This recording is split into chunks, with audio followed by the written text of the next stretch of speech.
बिस्मिल्लाहिर्रहमानिर्रहीम। अस्सलामु अलैकुम। गुलाम शबीर पेशा के लिहाज से एक मरासी था जो शादी ब्याह के मौका पर ढोल बजाता था। पिछले 2 साल से मैंने इसका चेहरा नहीं देखा था। वो अपने चेहरे पर एक कपड़ा डाल के फिरता था। गर्मी हो या सर्दी, जो पाची शर्म इसके चेहरे से कपड़ा नहीं हटता था।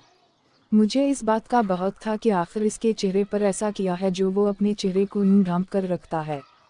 एक दिन वो किसी शादी की तकरीब में ढोल बजाने जा रहा था, तो चुपके से मैं इसके पीछे हो लिया और करीब जाकर इस के चेहरे से चादर हटा तो मैं हैरान हो गया।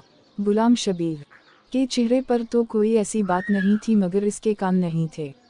वो दोनों कानों से महरूम था। चाचा शबीर मुझ पर गुस्सा हुए और कहने लगे कि तुमने किया गजब किया। मैं इनसे कहने लगा कि चाचा, अब मुझे हकीकत का पता चल चुका है, आप बताएं कि ऐसा क्या हुआ जो आप कानून से महरूम हो गए।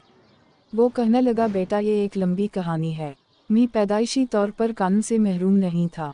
मेरा बाप भी शादी ब्याह पर ढोल बजाता था और इसे देखते हुए मैं भी ऐसा ही करने लगा। शादी ब्याह के मौका पर औरतें जेवरात से लदी होती थीं। मेरे दिमाग में एक शैतानी तरकीब आई।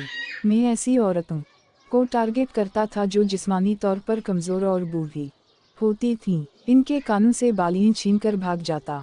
इनके कान लहू लहान हो जाते थे और इनकी चीखें बुलंद होती, मगर मैं भागने में कामयाब हो जाता था। मैं इन सोने की बालियों को शहर में जाकर बेच देता और काफ़ी पैसा कमाने लगा।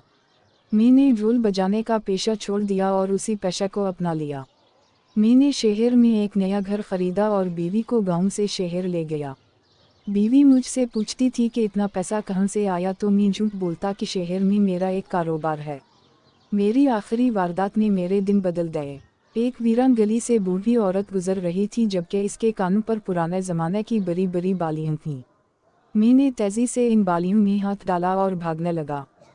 बूढ़ी औरत ज़मीन पर गिर पड़ी। मैंने गैर इरादी तौर पर पीछे देखा तो इसके कानों से खून बहा रहा था। मेरा दिल पिघल गया और वापस इसकी मदद के लिए भागा, मगर लोगों का हुजूम जमा हो चुका था और मुझे भागना पड़ा। मैं बोझल दिल के साथ भाग रहा था। वो बालियां एक बूढ़ी फकीरनी की झोली में डाली और घर चला गया। घर पहुंचा तो पता चला कि हमसाई मेरी बीवी को अस्पताल ले गई है। डॉक्टर ने बताया कि आपकी बीवी का ऑपरेशन होगा। एक नन्ही सी परी हमारे घर आ चुकी थी, मगर इसे एक पुरस्कार की बीमारी थी। बच्ची के कानों से मुसलसल खून बह रहा था। बच्ची के कान भी जख्मी थे। डॉक्टरों के मुताबिक ये एक पुरस्कार सी बीमारी है जिसका इलाज इनके पास बिल्कुल नहीं है। मासूम बच्ची 1 महीना तक ये अजियत बर्दाश्त करती रही और फिर वफात पा गई। मुझे अपने किए पर नदामत हुई। मैं 25 औरतों का मुजरिम था जिनको मैंने तकलीफ़ दी थी। अब मैं इस तकलीफ़ को खुद महसूस करना चाहता था।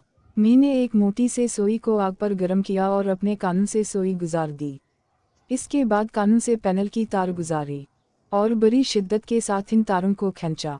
मेरे कान लहू लहान हो चुके थे और पक कर गलने लगे। मजबूरा मुझे अपने कान कटवाने पड़े।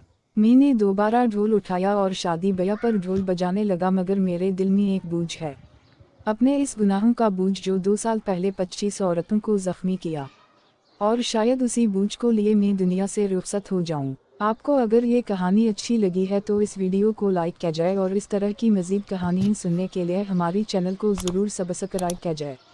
कहानी सुनने का शुक्रिया। मिलते हैं अगली वीडियो में, तब तक के लिए अल्लाह हाफिज़।